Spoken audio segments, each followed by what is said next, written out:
buzz bolingaka bulu yeke plus en mode 4G bakisela kango original.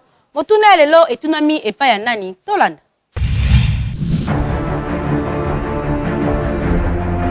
Elo ezana mote bulu yekende kindoki kati na nkolo. Mammifère eza mama oyo asalaka eloko te to eza mama oyo asalaka ba faire. C'est la mammifère. J'en ai raisonné là. Mammifère. Maman oyo asala ba faire. Aza maman asala ba faire.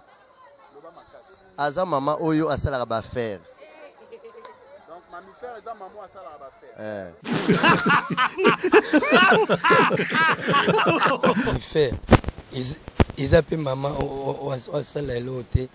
Ils abba nyama. Baba nyama mingi o ba melisaka mabele. Mammifère eza maman o asalaka ba faire to maman asalaka eloko te. Mammifère, premièrement, c'est un animal. D'après la zoologie, c'est un animal, premièrement, qui a les colonnes vertébrales. Oyo abotara des petits vivants. Exemple, comme léopard, lion sont des mammifères. Mammifère. Eza maman asalaka eloko te to eza maman asalaka ba faire. Mammifère ezali mwasi oyo nyama wa melisaka mabele yene mammifère. Wa melisaka mabele yene mammifère. Mammifère eza maman oyo asalaka eloko te to eza maman oyo asalaka ba faire. Mammifère, tant qu'on le dit mammifère est maman te. Mammifère eza nyama, net totineti ba tokotineti toza ba animaux, les animaux mammifères.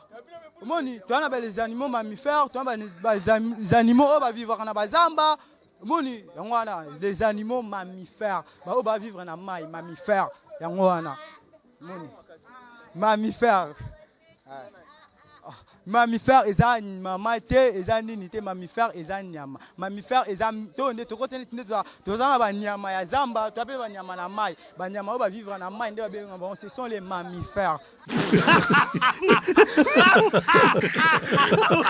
Eza mama oyo asala kiloko te. Voilà. Mammifère eza maman oyo asalaka ba faire. To maman asala ki loroté. C'est loroté mammifère. Mammifère c'est nyamate. Mammifère so iporanga eza bonga bien que ça nyama, eza maman asala ki loroté. Olobi? Mammifère so poranga eza nyama.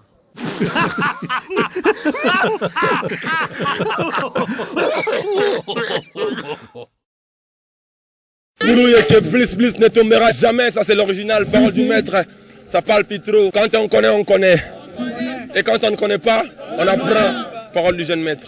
Bino moko bomoni ndenge bulu yeke kotela ki bino na banda kubokatani bapanzi mingi boseki na tango bosekaka biso pe awa na magazine Kin l'artiste to sala ka lokwa bino kasi bobo sanaka te ya kozwaka papier pe stylo pona konote bo simba pe bo comprendre que mammifère azali maman oyo asalaka ba faire to pe oyo asalaka eloko te kasi boyeba ke mammifère ezali nyama nyonso oyo azali na mabele akoki komelisa bana yango de babengaka mammifère na banza bo comprendre pe bozwi leçon kasi tika to continuer na page rose oyo.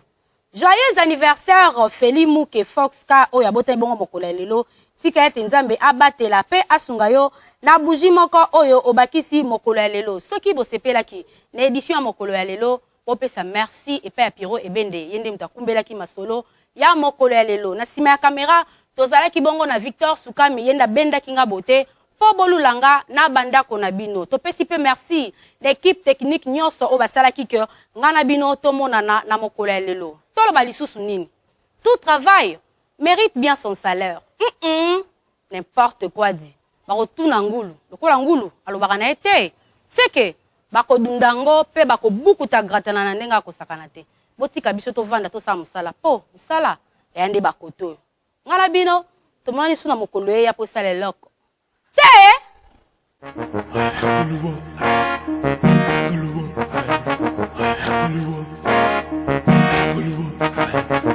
Hollywood.